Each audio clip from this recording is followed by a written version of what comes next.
Now. On 105.9 FM and streaming worldwide on the WMAL app. O'Connor and Company. It is 7:06 here on O'Connor and Company. Thanks for joining us on this Thursday morning. We have a showdown at the southern border. Texas Governor Greg Abbott has doubled down and said, yeah, okay, Supreme Court says the feds can come in and cut this razor wire. Go ahead. But there's nothing stopping us from continuing to put razor wire in. He's reinforced the National Guard down, the Texas State National Guard, I should say. And now we've got 14 states standing with Governor Abbott. Your move, Joe Biden. Let's see what he does. Either way, it's a constitutional crisis unlike we've seen in quite some time, with states' rights and state sovereignty absolutely on the line. We've got that story covered for you, as well as at 7:35, Matt Schlapp joining us, talk about that and about his plans for CPAC coming up in 4 weeks. 8:05, we'll speak with John Gonzalez of WJLA, who's covering a story out of Montgomery County Public Schools. And at 8:35, Liz Morrell, she's the Attorney General of Louisiana. She just got a big win against the Biden's environmental justice agenda. But we'll also ask her to chime in on this issue with regard to the southern border. All of that is coming up. It's Larry O'Connor alongside Mercedes Schlapp. It should be built.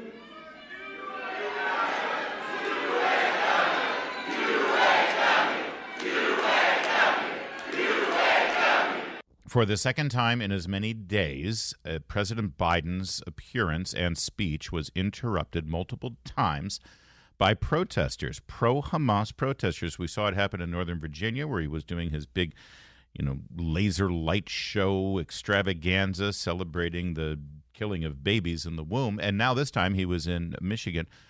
Oh, I'm sorry. He was at the Marriott. He was here in D.C. He can't even go to Michigan to talk to the UAW. He stays here in D.C., but the UAW... He can't get on a flight. No. It does a lot he can't, of... Well, he can't get up the stairs. Tired. He can't get up the stairs. That's right. That's the problem. That's right. Can't they put like a little escalator there so he can get back on? The UAW was here in D.C., and during his remarks, he was interrupted yet again by protesters on behalf of Hamas. When he was speaking, he was yelling and he was incoherent. Because of you, Toyota, Volkswagen, Nissan, Tulsa, all gave their workers double-digit raises because of you. Tulsa, Oklahoma? Wow, I had no idea the UAW. Oh, I think he meant Tesla. Did he really? It did sound like Tulsa. He did. He said Tulsa. By the way, it's also horribly obnoxious for him to lock Tesla in with Toyota, Volkswagen, and Nissan. Those are foreign manufacturers. Tesla is an American company, American-made cars. It's nauseating for him to lump them in. But listen. Because of you, Toyota, Volkswagen, Nissan, Tulsa. Tulsa. He did say Tulsa. It's Tulsa. Absolutely. I mean, seriously, no one can be excited about listening to Joe Biden speak. There is no enthusiasm for him at all. The only way he gets any modicum of reaction from a crowd is when he starts randomly screaming at them, which is what he did. Corporate America found the cheapest labor in the world, and they sent the jobs to those laborers and sent the product back to us. But not anymore. We're building product here and shipping it overseas. Buy America and build America. Oh, boy, wow. I mean it.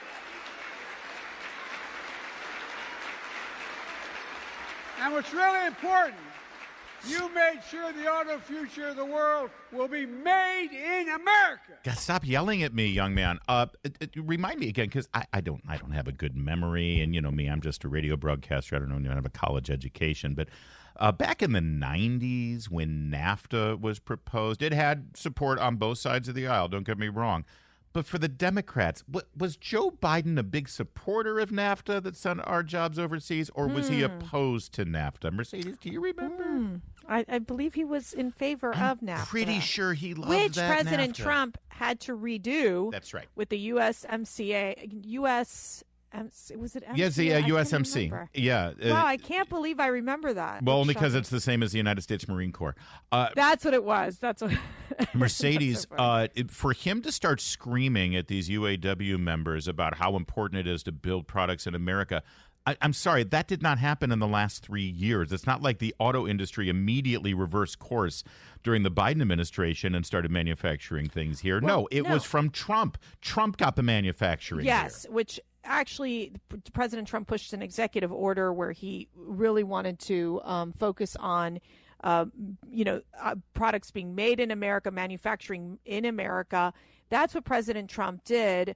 I think for Joe Biden, I don't see how he can make this argument of things being made, these cars being made in America. What did he do under his administration? He can make the argument the only way he makes any political argument. That's to lie about it. That's how he makes the argument. And, of course, he got the endorsement of the UAW yesterday. The union boss, Sean Fain, which, by the way, sounds like a terrorist bomber from the Northern Ireland or something. Sean Fain gave the endorsement on behalf of the UAW and the union, but then he admitted with Neil Cavuto that the actual rank and file, they hate Biden. There's always a dichotomy. I mean, the union membership in the past was very strong for Ronald Reagan in both elections. George Bush Sr. benefited from the union vote. Many of your own members now, Sean, are very big Trump supporters. I don't know the breakdown. You know that part better than I. But that a good many of them are at Trump rallies and are MAGA enthusiasts. How do you feel about that? Look, it's what makes this country, a beacon for other countries. It's democracy in action. Look, let me be clear about this. A great majority of our members will not vote for President Biden. Yes, some will. I don't even want to hear what else he has to say. I love the honesty. Well, they're not really going to vote. But to call that democracy in action, think about this for a minute. He represents those people. Yeah. And he is going against those people's interests by endorsing the guy that they will not vote for, and he calls that democracy in action? I'm sorry, that's actually authoritarianism in action. I don't care what you people think. I'm going to do what I want with my And we've always seen this with the unions, where the leadership has one agenda and then the members have another agenda. Yeah. But I just want to add one part to this that we hadn't brought up. When President Biden signed the climate law, he put a ton of investment into these electric vehicle productions across the country. Oh, it's an important point, and we will reconnect with Mercedes there in her remote studio there in a moment because I don't want to miss it. I also only in the major corporate political media will you have Neil Cavuto. Understand, Neil Cavuto is interviewing the union boss, and he knows for a fact that the union bosses go against the membership's best interests. And listen to how Neil presents it. There's always a dichotomy. I mean, the union membership in the past was very strong for Ronald Reagan. It's always a fascinating dichotomy. That's how you ask the question? No, the way you ask the question is, why don't you actually represent the members of your union? Why are you going against their best interests? It's a fascinating dichotomy, this thing. Meanwhile, Biden also said this on the campaign trail. I'm supposedly an expert on foreign policy. I've known every major world leader for the past 25 years. I'm supposedly an expert on foreign policy. Well, our friends at the RNC research arm point out that here's Biden's expertise in just the last couple of years. He botched the Afghanistan withdrawal, resulting in the deaths of thousands, including 13 members of the American military. He enriched the Iranians by allowing them to have $100 billion. Hundreds of attacks against commercial shipping vessels in the Red Sea over the last 3 months. Record number of U.S. embassies had to evacuate, and we've now got a war in the Middle East, not to mention Putin invading Ukraine. Yeah, he's an expert on foreign policy. I'm supposedly an expert on foreign policy. I've known every major world leader for the past 25 years. Maybe it's time to move beyond the experts if this is the kind of results they get. 7:15 now, WMAL. Making sense of the news. Live From the Home Paramount Pest Control Studios. Home Paramount, the leader in pest control since 1939. Need new windows? Visit longwindows.com. WMAL, making sense of education, because what's happening in your kid's school matters. Download the WMAL app to stream us for free.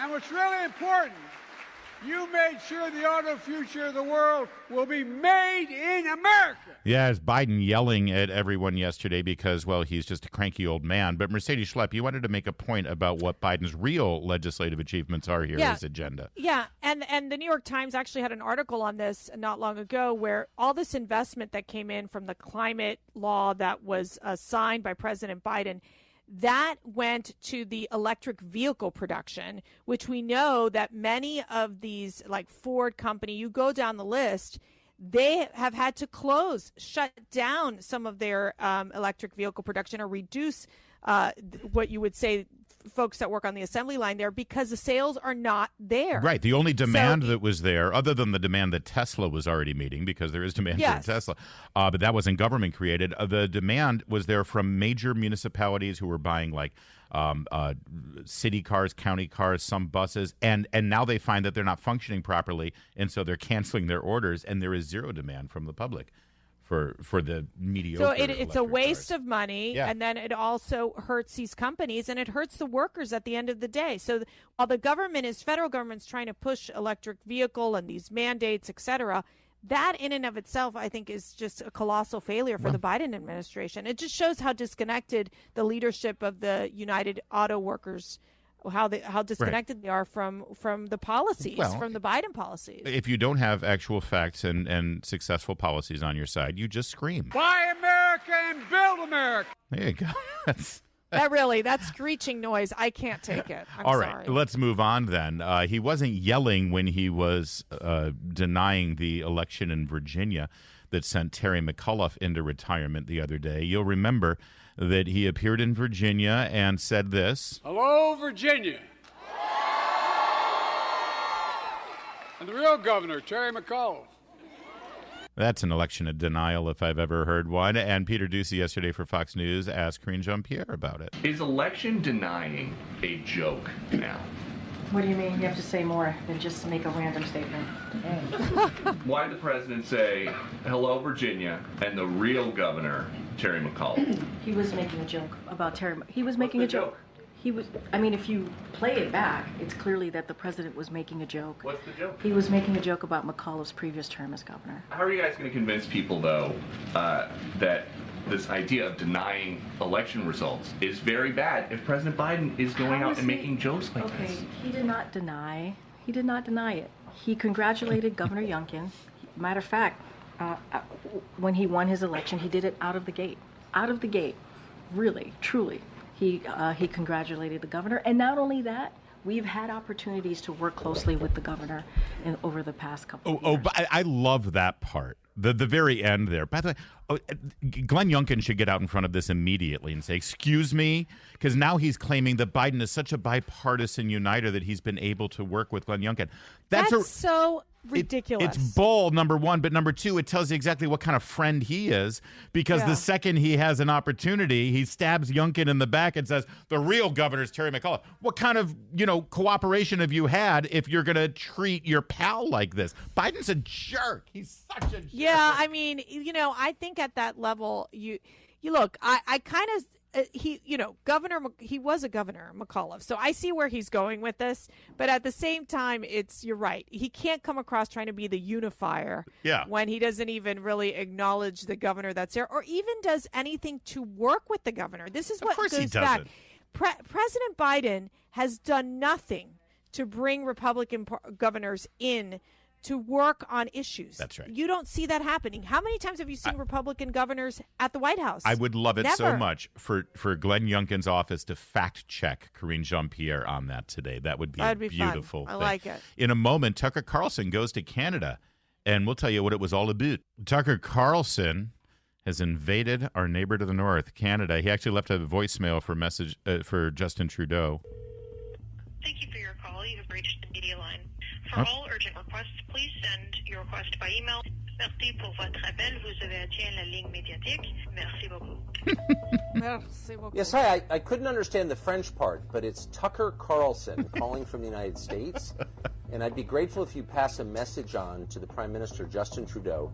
We are coming to liberate Canada. Yeah. Meanwhile, I'm surprised Trudeau didn't throw him into jail or something like that because he's insane. Well, look, listen, he's still up there. Anything can happen. He has packed a stadium in Alberta. The pictures are stunning.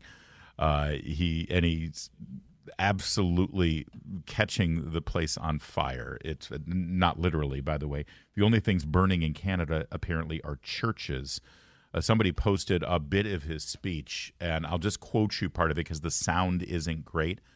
but he talks about the rash of arsons against Christian churches in Canada. And he said, I don't think you need to be Christian to recognize that this is kind of a problem. And I'm quoting Tucker Carlson, if you're on the side of burning churches, you're on the wrong side. And it's true. Since 2021, over 68 Christian churches have been destroyed in Canada, most of them from arson. And if you're saying, oh, well, nobody's on the side of burning churches, the head of the British Columbia Civil Liberties Association, which is their version of the ACLU, tweeted out a story about these churches and said, burn it all down. Wow. And Prime Minister Justin Trudeau himself said that anger toward Catholic churches is fully understandable because people have gone decades and even generations living with intergenerational trauma, with outcomes in institutional racism that has created extreme difficulties for Indigenous people across Canada. Then he went on to say, but burning down the churches is wrong and unacceptable. Boy, it sure sounds like he's rationalizing that violence. So tolerant. They're so tolerant, yeah. I tell you. Well, they need Tucker Carlson up there. We need Tucker Carlson down here as well. We need Matt Schlapp. He joins us next. WMAL-FM, Woodbridge, Washington, a Cumulus media station. Making sense of the news. News Talk 105.9. News now. On 105.9 FM and streaming worldwide on the WMAL app. O'Connor and Company. It is 7:37 here. We're chugging along on a busy morning. Yes, we still got our eye on the southern border as we have a showdown now. It's Abbott versus Biden over the protection of the people of Texas. You know, we like to call them Americans who have been abandoned by this administration. It's a huge constitutional crisis. We'll give you details as that continues to develop. Also, coming up at 8:35. Oh, no, starting at 8:05, John Gonzalez, WJLA. This unbelievable story out of Montgomery County Public Schools, although it's not unbelievable because it's sort of what we saw happen in Loudoun County schools. They've got their own sex scandal, and the superintendent is now facing ouster. We'll give you the details at 8:05. And at 8:35, the Attorney General of Louisiana, Liz Murrow, about a victory she's got against Biden's green agenda. I'm Larry Connor with Mercedes Schlapp. Good morning, Mercedes. Thanks for being here again. It's always a great Thursday when you're with us. Yep. And now we've got Matt Schlapp joining us as well, president of the American Conservative Union. You two know each other? Oh, you know a little bit. All right, good. Hey, Matt, good morning. Thanks for being here. How are you, Larry? Good. I love, we've been talking about the great work the American Conservative Union has done and continues to do. It's been quite a year for you guys, especially the initiative to help stop child trafficking. And I'd love for you to sort of reflect on the year and also give us a preview of next month's CPAC, because I'm sure that issue, as it's tied directly to the border, the number one issue on voters' minds, will be part of the discussion next month in National Harbor. Well, you know, one of the cool things is when you go all over the globe is you see the battles they have in those countries. And they had like a BLM national referendum where people of color would get more constitutional rights than people who were of Anglo origin. And that was an insane amendment that almost passed in Australia. But they were able to, get aggressive and stop it with a grassroots revolt. And by the way, CPAC led that revolt in Australia.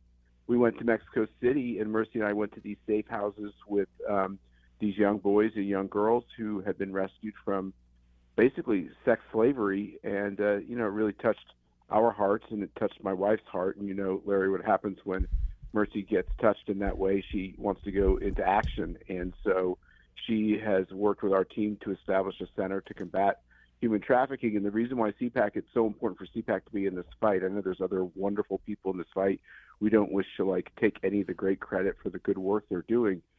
But we have these ratings. We're the only group that rates every elected legislature across the country. It's 8,000 ratings. It takes a whole team of people at our CPAC headquarters to do it. And they do a great job, by the way. They do. And they're the preeminent rating system. We're now using that rating system to push the type of reforms we need in states. I was just reading last night in Ohio, there's an initiative to expunge the records of these young girls and boys who get into prostitution and crime through no choice of their own. It's basically slavery. Yeah. And these are the types of reforms we have to grab onto, and we're going to be talking about at CPAC. This is also, it's always an electric year when CPAC happens during a presidential election. Now that the primary in New Hampshire is behind us and it looks like the stage is set for Donald Trump to be the nominee, what does that how is that going to be reflected on stage? Will the other candidates be welcome there? What's the speaker lineup going to look like in this year of the presidential election? I don't know, Larry. I'd like you to repeat that question again. What did you say about Donald Trump? What's going to happen? It looks as though he is set up to be the nominee of the Republican Party. All right, wait. Let me get. I'd be like Carrie Lake. Let me get my phone turned on. Why are you acting like this? I'm just because I didn't endorse him 3 years ago for Larry this year. is a radio host. He stayed neutral. Thank you. No, I'm just kidding. No, I think the Donald Trump has told Mercy and I he's going to be there. It's that Saturday of CPAC. It's next month, February 21st to the 24th. That Saturday of CPAC is the South Carolina primary, so he's got a busy agenda. But I do think it's interesting. First of all, ticket sales are going great. All the people you want to hear from, like Larry O'Connor, are definitely going to be there. There's some interesting people that we'll be announcing over the course of a couple of days, which are, a little atypical to the type of speakers we have. And I think this global pushback, the CPAC, where globalism goes to die type of theme, is going to be alive and well because we've had these tremendous victories overseas. And, in our travels, what we learn is America's our focus, of course, 100%. But when we go overseas, they all say, hey, what's going on in America? Like, you don't like cops, you don't like teachers, you don't like parents, you believe in this gender crap. By the way, nobody overseas believes in any of that. They look at our cities and they're like, America's really gotten infested with this woke socialist crap. And nobody overseas has big city problems like we have. America is uniquely troubled. And we see it in Washington, D.C., where the mayor has just done a terrible job. Let me tell you, if she'd take Black Lives Matter off the street in front of the White House, I think it would send a message to the cops that doesn't matter your skin tone. It matters that you follow the law. And if you live in a neighborhood that has a lot of crime, most likely you have dark skin in D.C., we're going to solve that for you. Yeah. I want to add, Matt, because one of the interesting components is CPAC's adding a whole day for CPAC International with over representatives coming from Europe, Asia, Latin America. It's truly remarkable what's happening there. What's going to be the agenda for that particular international summit, which I know Nigel Farage will be part of that, including several other speakers? Yeah, Nigel Farage will be part of it. Senator Tommy Tuberville is going to come over and talk to these folks. But the key, Mercy, is not to have it be like the opposite of the UN where everybody's kind of puffed up and proud and giving these speeches. The key is, okay, what are we doing in our country that's working? And what can I share with these other countries and the conservatives in these other countries to push back against WEF, the World Economic Forum, the UN, the WHO, China? We all have common enemies. And I think that's the key, a real working group. And I think that regular institutions that are supposed to be doing this have failed us because they're all being bought and paid for by China. Their agendas are suspect. Yeah. And strangely enough, CPAC is supposed to be a grassroots American organization. Strangely enough, we're doing the important diplomacy and relationship building that is keeping civilization from being taken over by these idiots. It sounds like it's going to be a very substantive and serious CPAC this year, and we need it, and that's why I'm shocked that I might be a part of it, considering I'm neither of those things. Matt, real fast, how can I know no tickets are selling now, but also you're talking to a great pool of people who will be your diehard volunteers. I know you get a lot of workers from this area. I see them coming by our booth on Media Row saying hi, and then they got to get to work in the hall. If people want to volunteer, what do they do to be a part of the team? Well, first of all, I want to thank WMAL because they've been a very important partner in CPAC's growth. And you're right, CPAC plays an important role in this community in which we live. So if you can hear Larry's voice, go to cpac.org and get your tickets. We did the tickets differently this year. We started off at a lower price point.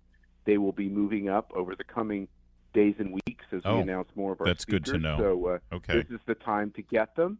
Student tickets are a bargain basement price of $50, and you're right. We love our volunteers. Love. They come from all over the country, and you can sign up for all these things on our website. And wait till you hear who our Reagan dinner speakers are, Larry. It's going to be pretty exciting. I can't wait. I think I already told Larry, but we're waiting to break the news. So Sorry, Schlapp. Well, we can't say something like I'm that. going to pretend like I didn't hear that. Okay? All right. And hopefully our listeners will also pretend they didn't hear it, since it It's sounds like we're great. keeping a secret from them. All right. We're going to tease the listeners. There's going to be really cool speakers at the Reagan dinner. So get your tickets now, cpac.org. Matt, thank you. I know you're busy just managing the household, let alone running CPAC. So thank you for joining us. Thanks, guys. I'll see you soon, Mercy. 7:45 now. Did you take the Schlapp girls, all of them, Mercedes, to I don't know if Mercedes partook in the whole Barbie hysteria. It might have been hard for her considering she has 5 daughters, but they also seem to have a head on their shoulder, those girls. Well, Barbie is in the news again, this time because of the Oscar nominations. It got nominated for Best Picture. It was the highest grossing film of the year, and considering the marketing gauntlet that they put out there, it's understandable that they sold a lot of tickets. The controversy, though, is that the director of that film, Greta Gerwig, and the lead actress, Margot Robbie, did not get nominated for Oscars. By the way, Ken did. The actor who played Ken did get nominated. Did you watch the movie? I didn't. Barry? Did you take the girls? Oh, yeah. Of course you did. So typical Schlapps. You know them all the Schlapp girls. So, of course, the girly girls, they loved the movie. So it was like Ava and Alyssa loved it. They were like, this is so great. Because they're young enough to just see it and see pink and fun and toys. And Alyssa's like total Barbie girl. Like, then Viana, Katerina, and Lucia were like, this is the most pathetic movie I've ever seen in my life. They were like, Viana was like trying to talk about, she psychoanalyzed the whole entire movie and like comparing it to like, the whole, how they were trying to destroy womanhood, basically. Of course. It was like, well, and that's why it's hilarious that Ryan Gosling got nominated as Ken, because that's literally the topic. Hilarious. It's the subject matter of the movie. It's the most anti-man movie I've ever seen. It's crazy. Well, anti-man, enter Hillary Clinton. Hillary Clinton trying to surf off of the outrage. She put out a message on Instagram and Twitter. It said, Greta and Margot. I love that she calls them by their first names. Greta and Margot. While it can sting to win the box office but not take home the gold, your millions of fans love you. You're both so much more than Kenuff. Hashtag Hillary Barbie. Wait, in hot pink. She did it in the hot pink Barbie. And she tried to get hashtag Hillary Barbie going. Barbie. It was so pathetic. It's very sad. She's the most, first of all, what they try to do to Ken, they literally, this is the whole like toxic masculinity thing. They try to like degrade the man, making him sound stupid. Ryan in that movie who plays Ken literally comes across being like the most idiotic guy. Of course. Shameful. To be fair, in my mind, as I watched my daughters play Ken and Barbie, when they were kids, I assumed Ken was an idiot. My Ken was really smart. Really? I'm sorry. All right. Yeah. By the way, go for strong men. That's the way it should be. Babylon Bee, of course, gets the last word. Their headline: hours after Hillary condemns Barbie snub, Oscar statue found dead in apparent suicide. It's 7:53. It's obvious.